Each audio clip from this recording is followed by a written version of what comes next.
Pernah tak korang rasa macam baru je kena scam secara halus, tapi yang peliknya, korang sendiri yang kata setuju bulat-bulat dengan benda tu? Selamat datang ke Explainer kita hari ni. Okey, hari ni kita nak bongkar satu taktik manipulasi minda yang sangat licik, yang confirm pernah kena kat korang tanpa korang sedar. Taktik ni kita panggil teknik umpan atau delur. Benda ni sangat berkuasa tau, sampai pakar psikologi pun anggap ia antara trik paling bahaya untuk kawal keputusan orang. So, ready? Sebab lepas ni, cara korang buat keputusan confirm takkan sama lagi. Cuba bayangkan macam ni. Korang dijanjikan bulan dan bintang. Satu offer yang memang mantap gila, rasa macam rugi teruk kalau tak grab. Tapi bila sampai je masanya, offer tu tiba-tiba kena cancel atau ditarik balik. Dan yang lagi spoil, dorang ganti offer tu dengan benda lain yang jauh lebih teruk atau langsung tak berbaloi. Tapi ini yang peliknya. Walaupun korang sedar offer baru tu tak menguntungkan, korang still terima je. Kenapa Kenapa kita senang-senang mengalah dan terima benda yang jelas-jelas kita tak nak dari awal? Bahagian pertama, eksperimen klasik tahun 1989. Jom kita selami sikit kisah manipulasi psikologi ni. Okey, untuk faham kenapa otak kita buat perangai macam ni, kita kena tengok satu eksperimen klasik kat Perancis pada tahun 1989. Tiga orang pengkaji ni, Joel, Guillaume dengan Weber, dorang buat satu ujian yang memang mind-blowing untuk test kelemahan minda manusia. Cuba bayangkan korang ni student masa tu. First, dorang offer korang bayaran lumayan, 30 franc atau lebih kurang $6 cuma untuk tengok satu filem pendek 25 minit. Senang kacang kan? Mestilah korang setuju dan terus pergi ke makmal orang. Tapi bila korang sampai je, boom! Pengkaji tu buat muka kesal sikit, dorang cakap tayangan filem tu terpaksa cancel. Tak ada filem, maksudnya tak ada bayaran. Lepas tu, datanglah langkah ketiga, dorang cakap, alang-alang awak dah ada kat sini, nak tak tolong kita orang join satu kajian memori? Tapi yang ni, kita orang tak bayar apa-apa tau. Offer asal yang best tadi dah lesap, dorang ganti dengan kerja free. Logiknya, korang mesti akan pusing dan terus balik je kan? Tapi inilah buktinya yang minda kita ni kadang-kadang memang tak logik langsung. Cuba dengar perbezaan yang gila ni. Hampir separuh, tepatnya 47.4% student yang kena teknik umpan tadi, terus setuju buat kajian memori tu secara percuma. Kalau nak bandingkan dengan kumpulan satu lagi, yang dari awal memang diberitahu kajian tu tak ada bayaran, cuma 15.4% je yang nak join. Maknanya, dengan bagi umpan offer best, pas tu tarik balik, pengkaji ni berjaya lipat gandakan orang untuk buat kerja free tu sampai 3 kali ganda. Serius, secara statistiknya, taktik ni memang menjadi betul. Bahagian kedua, rahsia psikologi di sebaliknya. So, apa sebenarnya yang buat kita mudah sangat terpedaya? Cuba letak diri korang dalam kasut mangsa tu. Korang dah bersiap, dah keluar rumah, dah jalan jauh sampai ke makmal. Mesti dalam kepala korang akan terdetik suara ni. Memandangkan aku pun dah ada kat sini, alang-alang menyelup pekasam kan? Lebih baik aku join je lah. Inilah monolog dalaman mangsa. Korang rasa korang dah pun buat investment, tak kiralah masa, tenaga atau emosi. Bila kita dah laburkan sesuatu ni, secara psikologinya, otak kita rasa berat sangat nak lepaskan, walaupun offer tu dah terang-terang merugikan kita. Sebenarnya, ada 3 sebab utama kenapa minda kita terkunci dalam perangkap ni. Nombor 1, rasa tanggungjawab atau obligation.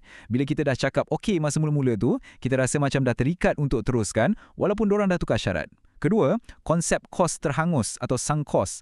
Maksudnya, korang dah start bertindak, korang dah drive, dah hadir kat situ, jadi otak kita pujuk, teruskan je lah supaya usaha tadi tak sia-sia. Dan yang ketiga, ini paling real, kita takut dilabel sebagai mata duitan. Bayangkan kalau korang tolak offer kedua tu dan terus balik, macam korang admit lah yang korang datang semata-mata sebab duit tu je. Jadi demi nak jaga ego dan tak nak nampak tamak, ramai sanggup terperangkap dan setuju je dengan benda yang merugikan diri sendiri.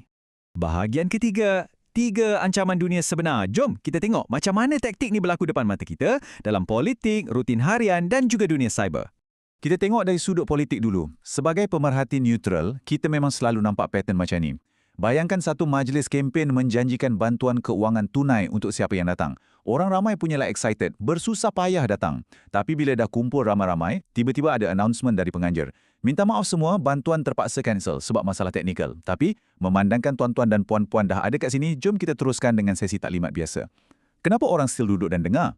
Sebab kalau diorang terus bangun dan balik masa tu juga, diorang risau nampak sangat diorang hadir semata-mata sebab duit. Psikologi nak jaga imej diri inilah yang gam diorang kuat-kuat kat kerusi tu. Seterusnya, dari sudut rutin harian, terutamanya bila kita pergi shopping. Korang nampak iklan TV pintar dengan harga yang tak masuk akal murah, terlalu berbaloi untuk dilepaskan. Korang pun sanggup drive redah jam nak pergi kedai tu. Bila sampai je, salesman tu senyum sambil cakap, "Alamak bos, minta maaf sangat, model promo tu baru je habis stok." Tapi, alang-alang bos dah sampai sini, kita ada model lain yang lebih kurang sama, cuma harga dia keras sikit lah. Disebabkan kos terhangus, korang dah penat drive, buang masa dan tenaga, motivasi korang untuk tetap beli barang tu jadi sangat tinggi. Last, korang terbeli juga alternatif yang lagi mahal tu, yang sah-sah bukan plan asal korang. Sekarang, kita tengok ancaman kat hujung jari korang dari sudut cyber trooper. Teknik umpan ni sangat berleluasa kat media sosial tau. Pernah tak nampak link yang janjikan giveaway gadget free atau mungkin pendedahan video skandal sensasi? Ia memang sengaja direka untuk trigger rasa curious korang tu. Korang pun klik link tu, masuk ke satu grup chat.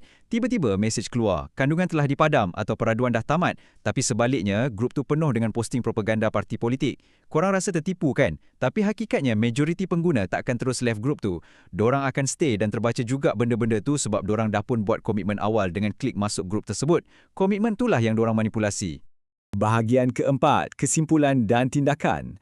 Macam mana korang boleh lindungi diri bermula dari hari ini? Tolong ingat prinsip emas ni. Kalau sesuatu janji atau perjanjian asal tu ditarik balik, diubah atau di-cancel, komitmen korang pada benda tu pun secara automatiknya terbatal.